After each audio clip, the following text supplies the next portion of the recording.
Alright, we're going to show you how to push out the bearing for a connecting rod and a piston. This is a Honda Civic, 1.8 liter.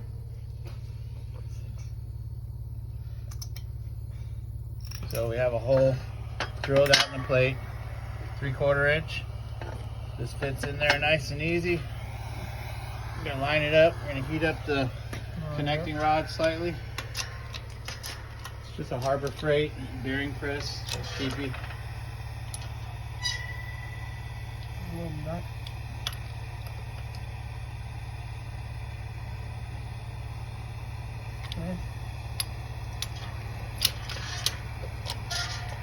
Fuck it for now. That's how you do it at home without a machine shop. To the top. Now it's starting to go.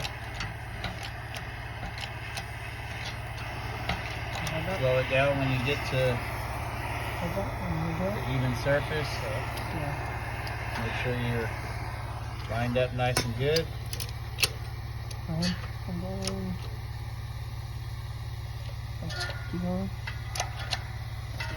Alright, we're lined up. Now we're sending it.